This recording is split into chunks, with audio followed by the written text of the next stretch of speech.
Hello everyone, some old man. It's Wednesday, April 14th. I'd like to go ahead and show you some new things that I'm doing. I was planning additional things in the bed, but I haven't got to adding any additional runs on my irrigation. I don't think I need to do it right now because it's just about to rain anyway. But one other thing that I got today that I would like to show you is the south side of my house, which I briefly showed you in episode 9. You can see I've got a lot going on down here. As I mentioned last time, on the left I have elderberry bushes which I planted several years ago, and I chopped them back this spring before things started getting going because they were 12 or 15 feet high, way above where I needed to keep them. And it looks like they're headed in that same direction now. I expect in another month or so I'll be looking to harvest a little bit of elderberry fruit. We'll see. Over here on the other side, however, I didn't mention yesterday, you see the PVC frame, and on it I have kiwi growing. I have a lot of kiwi growing. Unfortunately, most of it are male plants. When I initially planted these kiwi plants in concrete raised beds that I built at the time, I planted an equal number of male and female plants. And guess what? The females all died. The second year, I planted a couple more female plants. They died. Third year, I planted 2 more female plants. Well, I have one female plant growing. It's about 3 years old now, and I think that this year I may see fruit on it. I think you can zoom in here and you might be able to see buds. So I'm hopeful. I understand from the promotional items on the kiwi plants that the females will bear up to 50 pounds of kiwi on one plant. Well, of course that's not enough for me. So this year I brought in and just planted another brand new kiwi plant. And I've been very careful to knock back everything else in this bed and give it a chance to grow up. And once it does, it'll start climbing up the trellis. Hopefully the others, the males, give it a chance. Otherwise I may have to start pruning them back a little bit more than I have. Well, that's what I wanted to show you today. Everything else you've seen in the garden I've showed you before. I am continuing to plant. I'm about halfway through my raised beds. As I finish them, I'll go ahead and take additional pictures just so you'll know. Let's walk over here right now and look at bed number 8, which is what I planted today. Bed number 8 is just full of peppers and cucumbers and zucchini, all sorts of good things. We'll be going ahead and watching this all grow as the summer goes on. Meanwhile, I'm going back inside because the rain is starting to get hard and I don't have to worry about watering anything today. Some old man, back to the computer. I'm back inside at the computer. In fact, it's the next day, April 15th, tax day in the Americas. Well, yesterday, after it rained a little while, I was able to go outside and do some more work in the yard.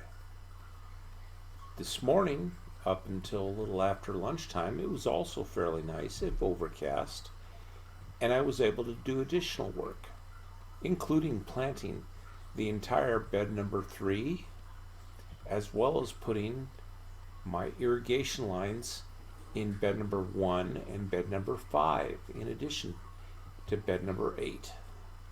So now we have 4 beds completely covered by irrigation lines. Got a long way to go, but we're getting there. Tomorrow, I would like to go ahead and put irrigation in bed numbers 7 and 9, and we'll see how it goes from there. I would do that this afternoon, but it started raining again this afternoon, which still it's nice because I don't have to turn on that irrigation, but when it stops raining, it'll be there. Well, now I'd like to go on to another topic. Some time ago in one of the earlier episodes, I talked about preparedness. Specifically, I concentrated more than anything on preparedness with regards to food, having a food supply. Today I'd like to talk about backup power. If you have a refrigerator full of food, then if the power goes out, if you don't have something to keep your refrigerator cold, that food is going to spoil after a while. If you have a nice house and it's in the middle of winter, if you don't have backup power to run your furnace, I hope you have something like a fireplace because it's going to get cold. You don't have any way to run lights, so you're stuck if you don't have candles and flashlights and so forth, and those run out after a while. Well, today I'd like to present to you my solutions for the power backup situation. So I'm going to show you 3 short videos that I recorded, and we can talk about other possibilities other than what I chose. Let's look. My first option for backup power was an inverter that I could run off of my car battery. This is a fairly inexpensive method of providing backup power. As you can see, it's 800 watts, which isn't a whole lot, but it's enough to run lights or maybe run your refrigerator a little bit to get it cooled down. But you're not going to run your whole house on it, and you're not going to run everything at once. So that was my first option, and it was something just in case. As it is, I still have the inverter, and it's a backup to my backup. My second backup power supply was a small generator. Provides a little bit more power than the inverter, and I didn't have to run the truck to be able to run the inverter off the battery. This is something I could set up outside the back garage door or on the deck and run it, and then run an extension cord inside just like I would with the inverter. But I don't have to sit out there and make sure someone doesn't decide to take my truck. This is not going to run the whole house, of course. Instead, I could use it to cool off the refrigerator or freezer so that things don't melt and spoil food, or I could run my lights off of it.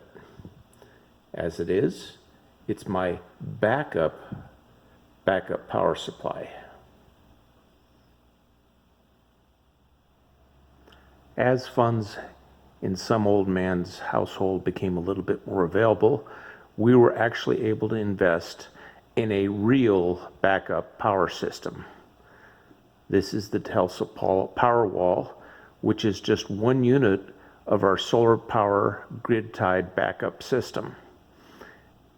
With solar power, we can keep at least sometimes the backup battery powered, and even though we're on grid power, if the power is interrupted, it automatically switches over, and we've got up to 8 hours or more on the battery without the solar.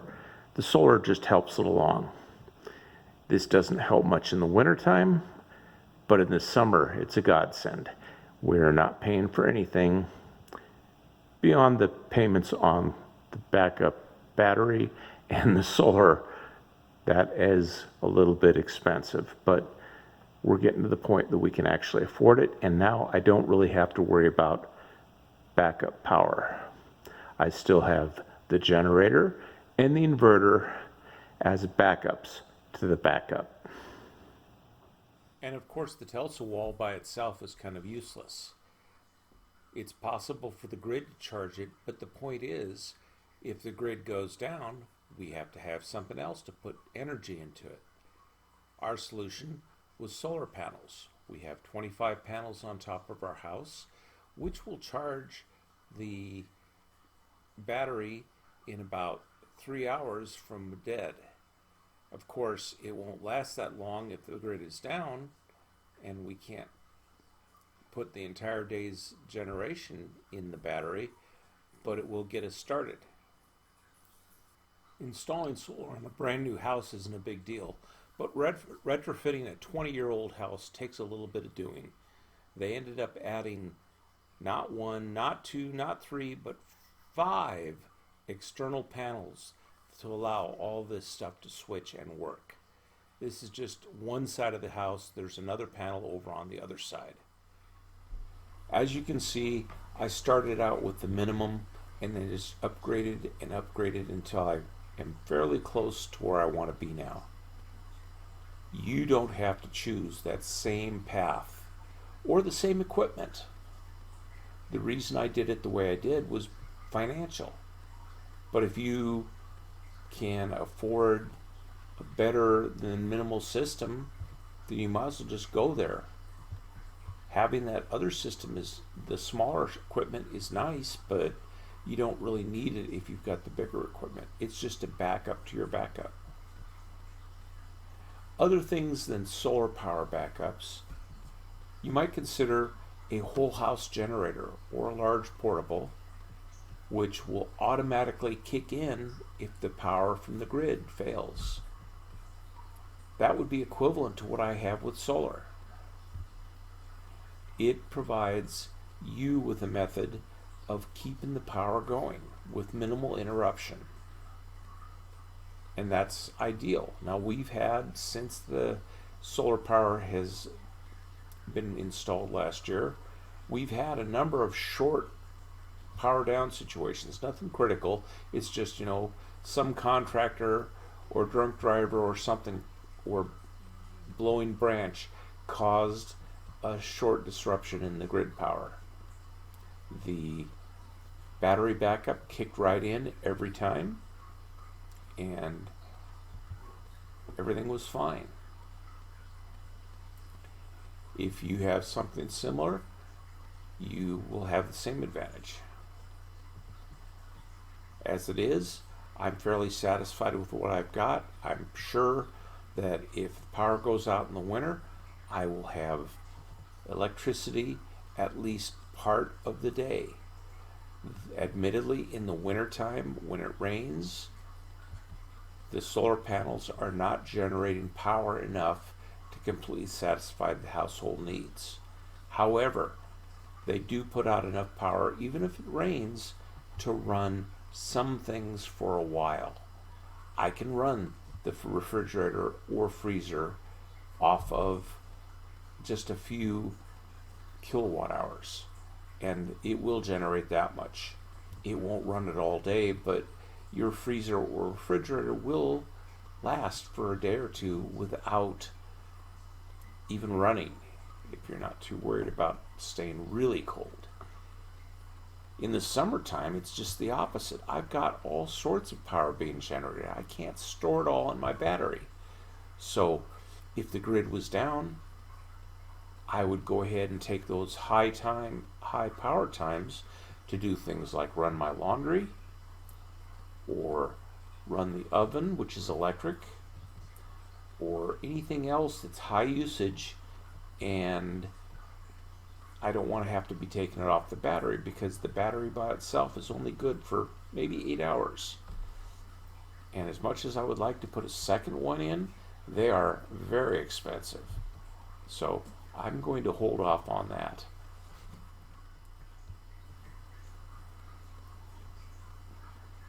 One more thing while I'm online, before I put this post to bed so you can watch it.